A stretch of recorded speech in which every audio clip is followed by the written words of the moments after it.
बेटी है तुम्हारी, गलती हो गई 2 तमाचे लगा दो, लेकिन भद्दी गाली मत देना, क्योंकि उसने, ईश्वर ने, जिसने ये पृथ्वी की रचना की, उसने ऐसा विधान बना दिया है 24 घंटों में कुछ पल ऐसे बनाए हैं, उस पल पर तुम जो कहोगी वो हो जाएगा। तो उस समय तुमने बच्चे को भद्दी गाली दे दिया तो बच्चे का चारित्र फना हो जाएगा। तो ये बच्चे का चारित्र इसलिए फना हो रहा है, खान पान के लिए फना हो रहा है, इसीलिए सारे देश के अंदर कहर मच चुका है। भाइयों से भी प्रार्थना करता हूँ, अगर बेटे से गलती हो गई तो 2 डंडे लगा दो, लेकिन ये मत कहो कि जा रेल पटरी में गिर जा, मिट्टी का तेल डाल के जल जा, पॉइजन लेके मर जा। इन शब्दों का प्रयोग मत करना। वो तुम्हारी तरफ से प्रयोग कराता है और तुमने यह प्रयोग कर दिया, बच्चा वही करता है, फिर बाद में छाती पिटते हैं मेरा था कहाँ गया। उसको पूछा जाता है कि ये क्या है, तो वो बता रहा है कि जनता जनार्दन का विधान मैंने बनाया है, जनता जो कह रही है वही मैं कर रहा हूँ, मेरे इसमें कोई दोष नहीं। अभी भी उसकी आवाज़ हो रही है कि बोलो कौन नहीं मान रहा है, मेरे खाते में जमा कर दो। महात्मा अभी उसको समझा रहे हैं कि हमको समझाने लेने दो, समाज को तुमने बिगाड़ रखा है, हमको इनको समझाने लेने दो, जब नहीं समझेंगे तो तुम्हारे खाते में जमा कर देंगे। तो भाइयों और बहनों, बात आपकी समझ में आ गई होगी। और ये देश में हमेशा महात्माओं का सिलसिला जारी रहता है। सतियों का ये देश सतियों का है। कहते हैं भारत की देवियों का प्रताप सब जग से निराला है, सतियों के सत पर टिका हुआ ये देश हमारा है। यहाँ जन्मी सतवती सावित्री और सीता, गुणवती गौरव की गायत्री और गीता। सीता ने अपने पति के आज्ञा से वन को वास किया, सावित्री ने अपने पति को यम के मुख से छुड़वाया। अरे नर्मदा और अनुसया से तो भगवान भी हारा है, इन देवियों ने भगवान को भी हराया है। यह शक्ति आपके भीतर में है। तो बहनों सावधान हो जाओ और अपनी शक्ति का अंदाज लगाओ। खाली पति की सेवा करने से आप तो शक्ति उभर आने वाली है। मैं देखता हूँ बट सावित्री पूर्णिमा को बहनें जाती है बड़ को धागा लिपटने, वहाँ पर पंडित जी बैठे रहते। क्यों लिपटती धागा? ये पति हमको 7 जन्म मिले। धागा लिपटने का अर्थ है ये पति हमको 7 जन्म मिले। और वहाँ से घर आ गई, तुरंत पति से झगड़ा। तो कैसे 1 जन्म नहीं निभा रही हो और 7 जन्म यही पति मिले मांगने के लिए वहाँ जा रही हो? यह सब गलत है, क्योंकि आपको काल के एजेंटों ने गलत रास्ता बता दिया और आप सभी गलत रास्ते पे चलने लगे। ना इसका लाभ है, नुकसान है, लाभ नहीं है। तो आप समझो, आप धरती के ऊपर यह कलयुग का जो आधार है वो मैं आपको बता रहा हूँ। सुनो कलयुग का सार, सुनो कलयुग का सार। घर घर में होने लगे टीकाकार, किलना किसी को नहीं मिलता विचार, सब भ्रष्टकार होने लगा। फिर भगवान ने लिया अवतार, हुआ शब्द पर स्वार, देखने लगा अलम का कारोबार। मैं जो बता रहा हूँ कि तुम्हारे जुबान पर बैठ करके तुम्हारा कारोबार देख रहा है।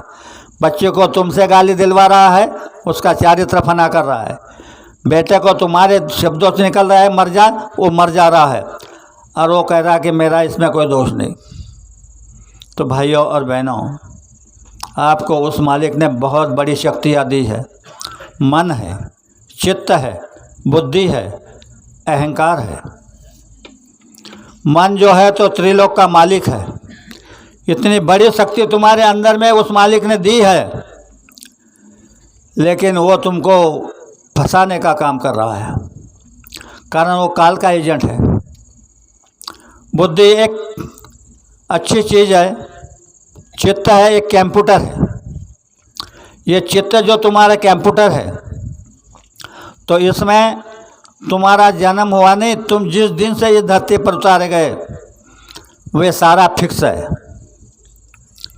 इसलिए कहा गया है कि तुम्हारे ऊपर जो बंधन है, तो मोटे बंधन कटे गुरु भक्ति से, और झीने बंधन चित्त के कटे नाम प्रताप। तो चित्त पर जो बंधन है वो तुम्हारे ऐसे कटने वाले नहीं है। आरती करने से, पूजा करने से, पानी डालने से। अभी सवेरे उठ करके शिव जी के मंदिर में जाते हैं, बहनें जा रही अभी, और वहाँ जा कर के एक लोटी भर पानी डालती है। आपको मालूम नहीं, शिव जी की जटा से निर्मल गंगा बह रही है, और तुम लोटी भर पानी से उसको खुश करना चाहती है। कौन सा तरीका है? क्या लोटी भर पानी से खुश हो जाएगा? पूजा का तरीका अलग है। हमको भटका दिया, पंडितों ने भटका दिया, पादरियों ने भटका दिया, मौलियों ने भटका दिया, पेट के लिए। ये सब पेट के लिए हुआ, पर मालिक ने तुमको बहुत बड़ी बुद्धि देकर के रखी है। आप बुद्धि से सोचना क्या ठीक है, क्या सही है, क्या गलत है। तो ये जो हमारे भाइयों ने, और मैं आपको बता रहा हूँ, कभी कभी शब्दों में गड़बड़ी होती है। हमारे दादा बताते हैं, आपको सुना आपने, एक एक योनि कोटि कोटि फेरा।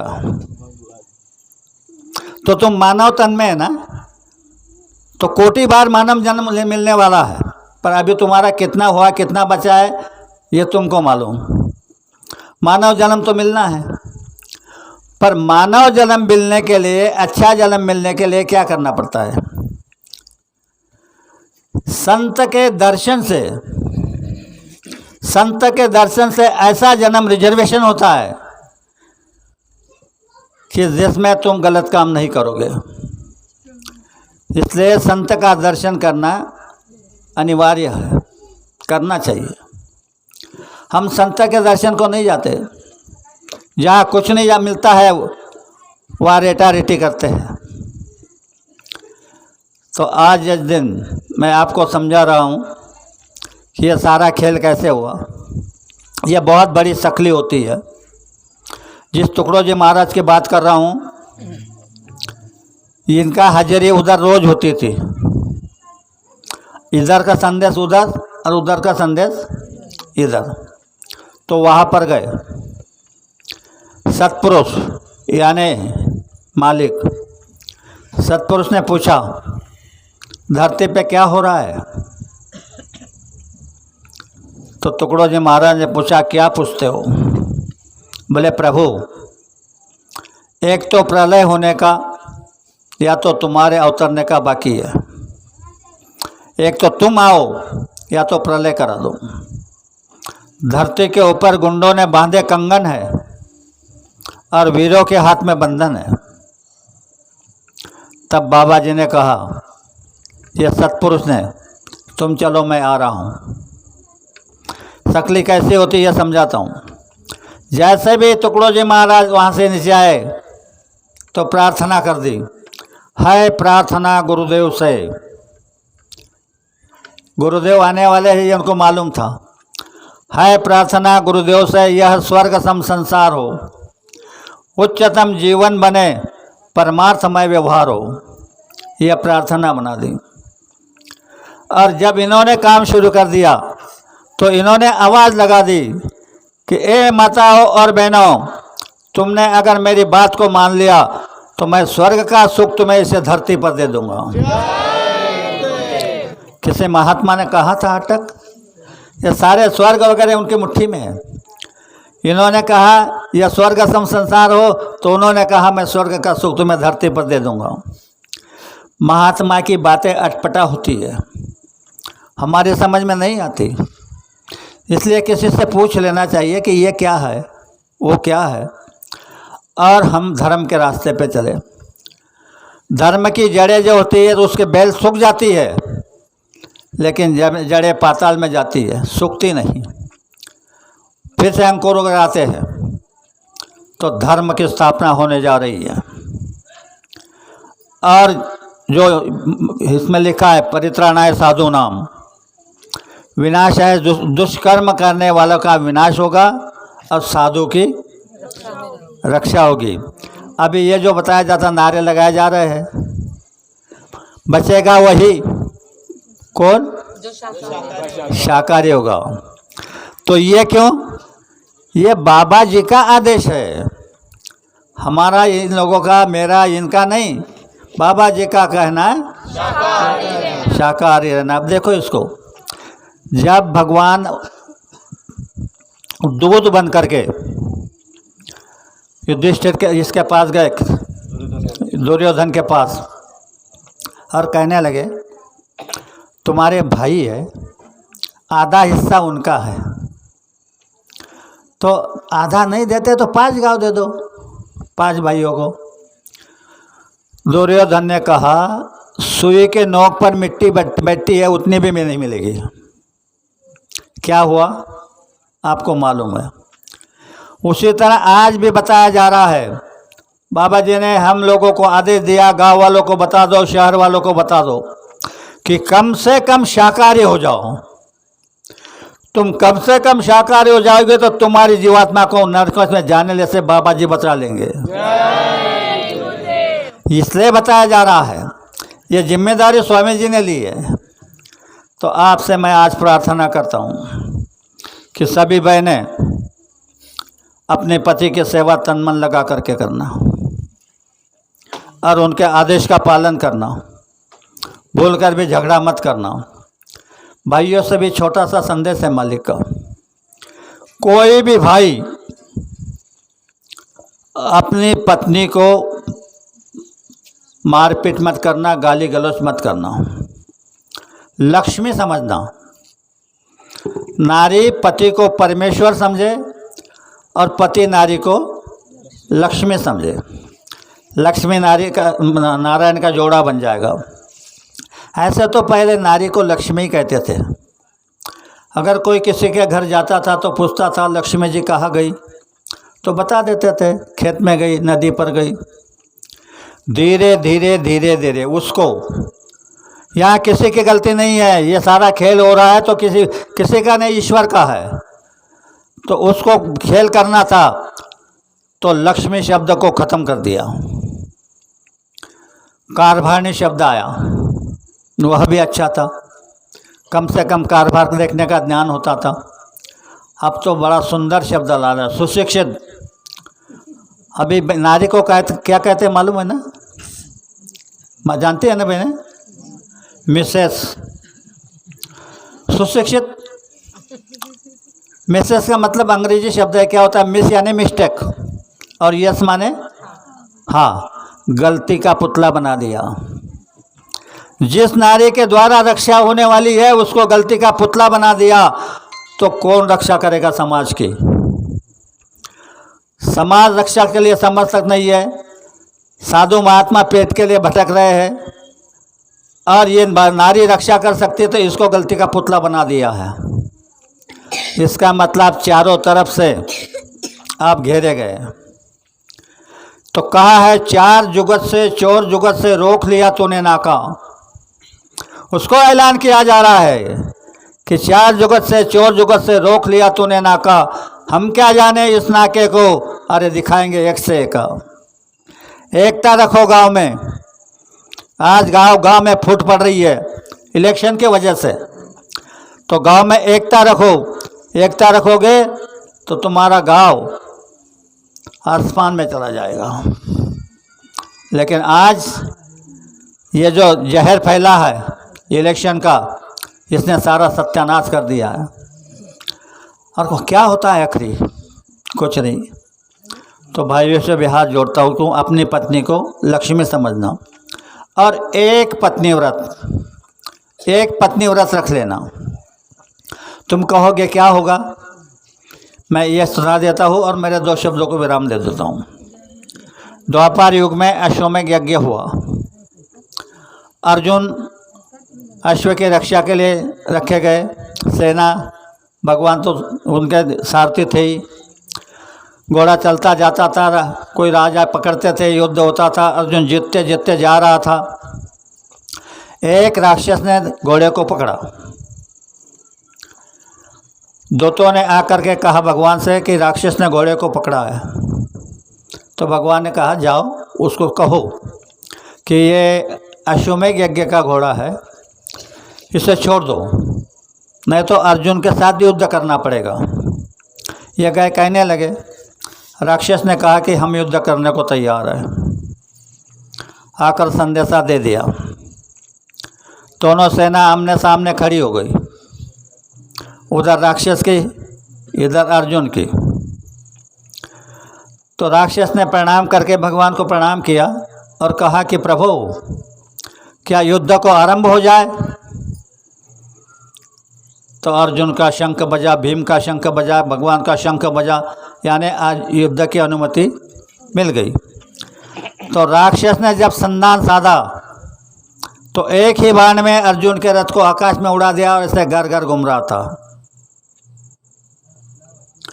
अर्जुन चकाचौंध हो गया। इतना बड़ा महाभारत हुआ, ऐसा योद्धा नहीं देखा।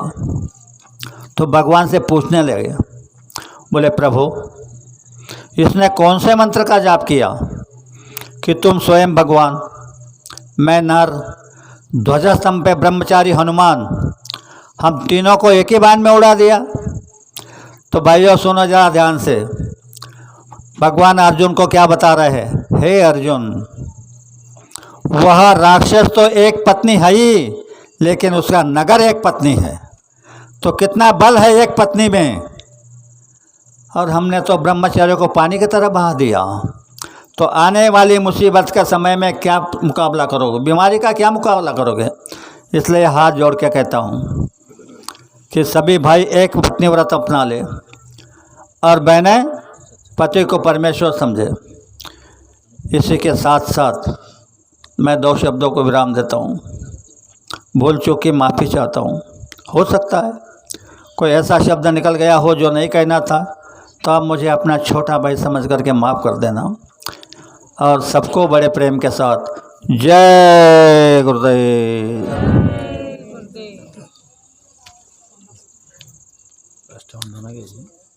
राष्ट्रवंदना घ्यायची। कोई बोल नहीं रहा।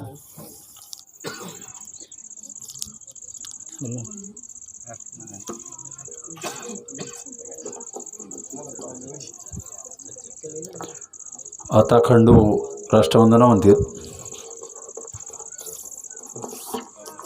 जय गुरुदेव।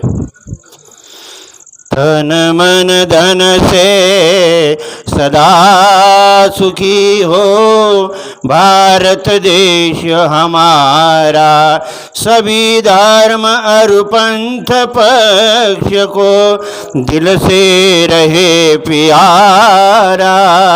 विजयी हो, विजयी हो, विजयी हो भारत देश हमारा।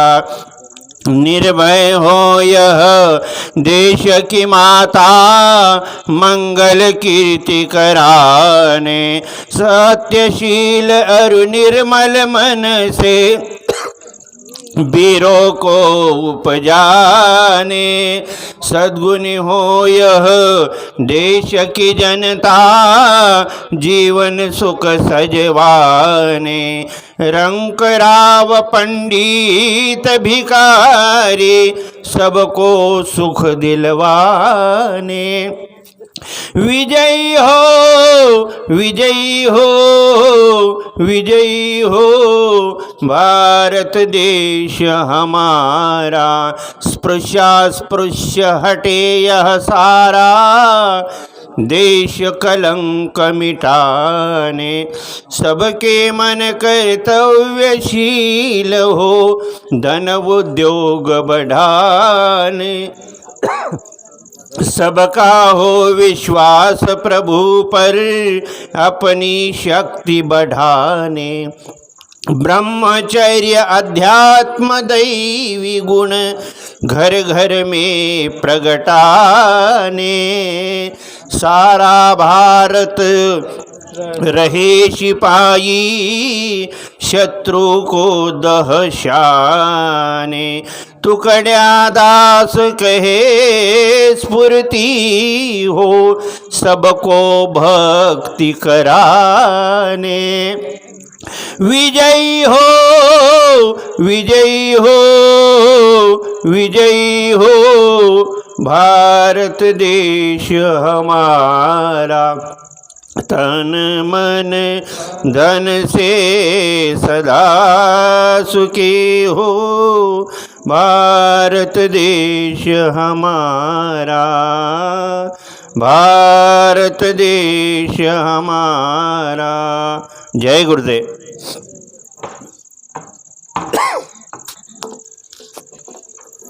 जय गुरुदेव। थोडंसं कार्यक्रमाबद्दल येत्या 18 तारखेला सकाळी ठीक 9 वाजता विरवाडा तालुका चोपडा या ठिकाणी आदरणीय अण्णासाहेब व दादासाहेब यांच्या जाहीर सत्संगाचा कार्यक्रम राहील।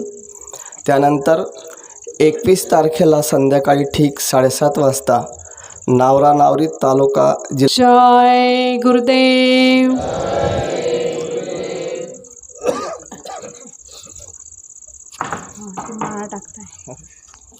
जय गुरुदेव। आता आदरणीय अण्णासाहेब यांचे स्वागत निंबादशरथ कोळी हे करणार आहेत, तरी 2 मिनिटासाठी आपण स्वागत स्वीकार आहोत। जय गुरुदेव।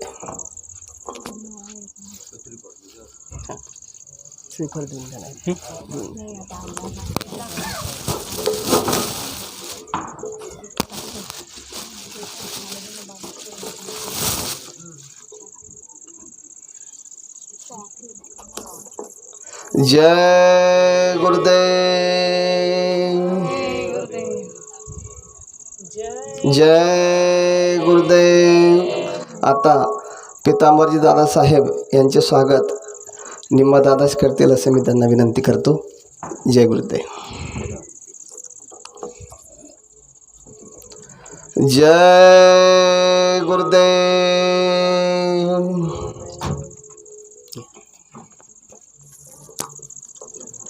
जय गुरुदेव।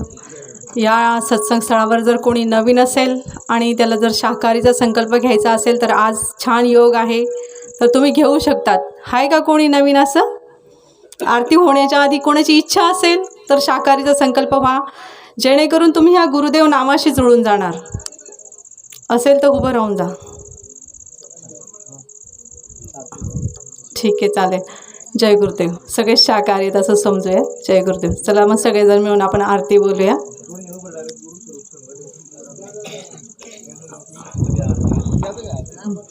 चला,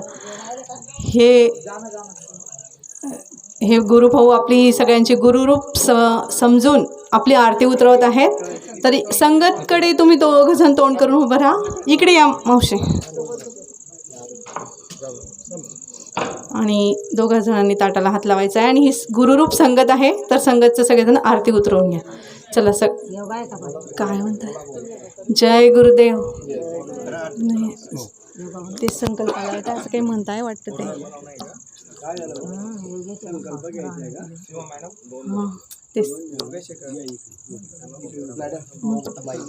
ते संकल्प इथे योगेश भाऊ आहे का कुणी? योगेश भाऊ जर असतील तर त्यांनी इकडे या स्टेज जवळ। जय गुरुदेव।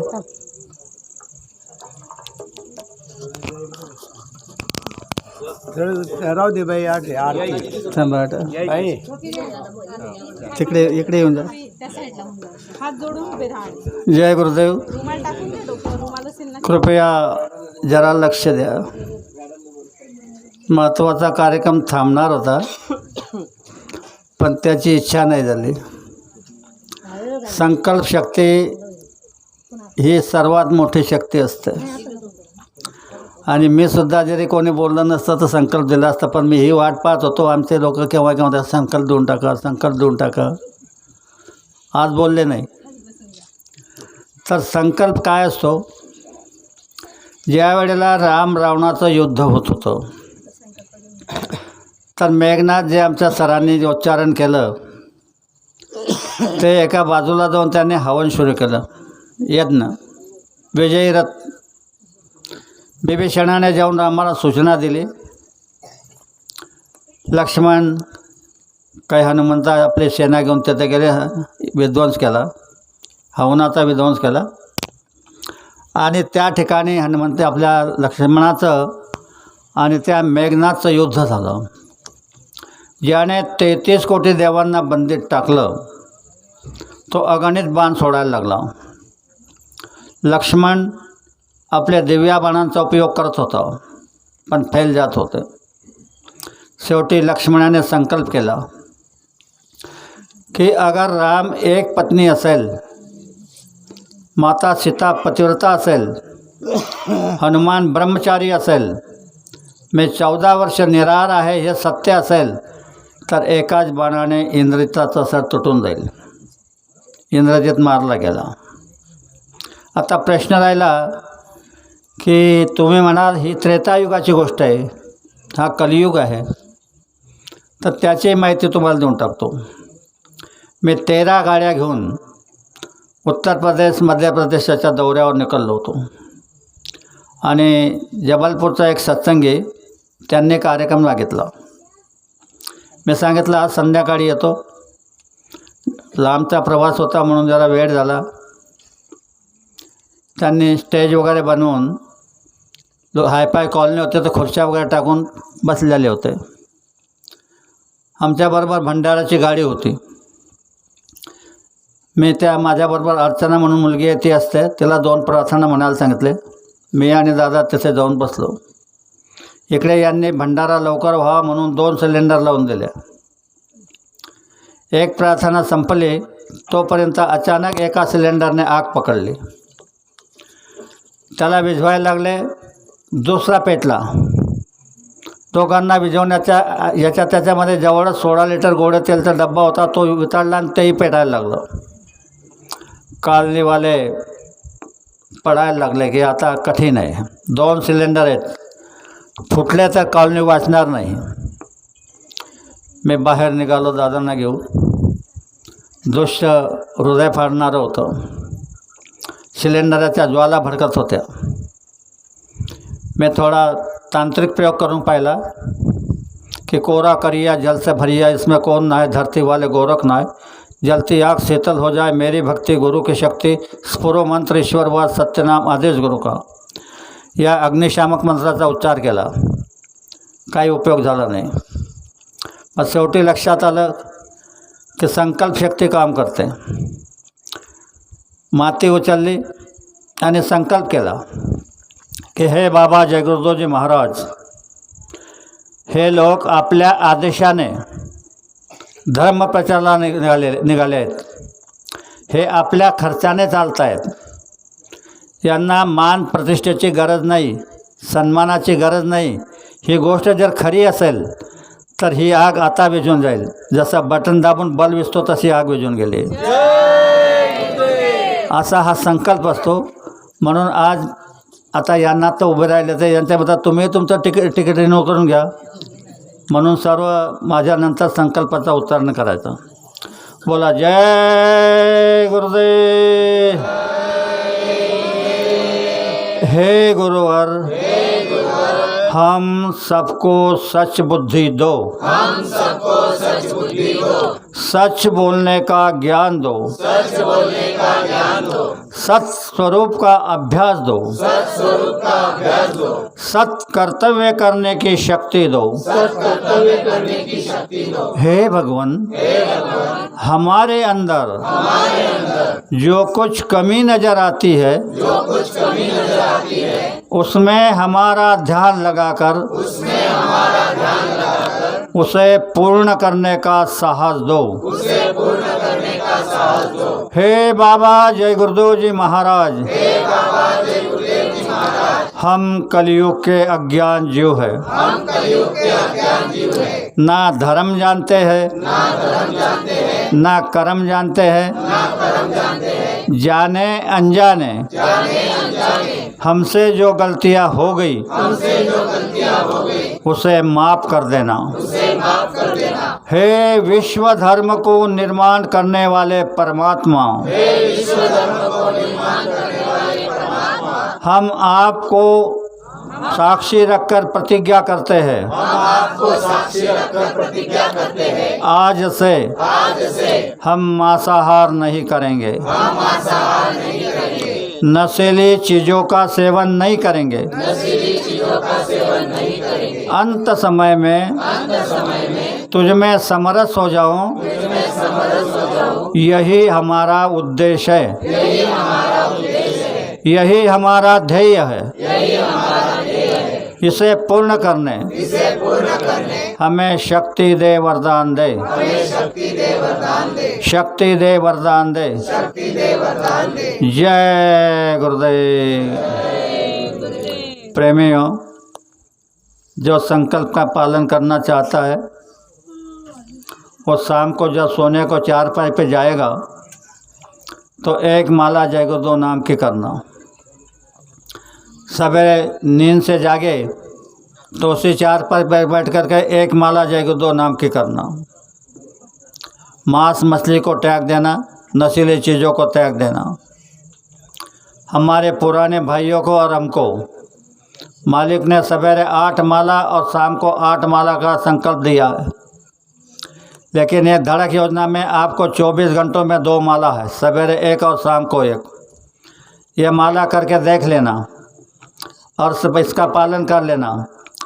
आज मालिक के सामने मैं वादा करता हूँ 6 महीने के अंदर तुम्हारे घर में सुख शांति नहीं आ जाएगी तो बाबा जी को बाबा जी मत कहना। जय गुरुदेव।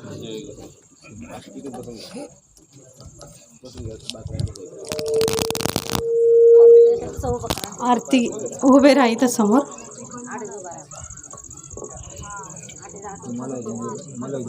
नाही, समोर तोंड करा, समोर।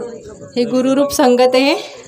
गुरु महाराजांनी सांगितलंय की जिथं सत्संग होईल तीच माझं रूप आहे, म्हणून सर्वांनी तुम्ही यांची आरती करायची आहे। आपण सगळ्यांनी यांची आरती स्वीकार करायची आहे आणि सगळ्यांनी एक साथ आरती बोलायची।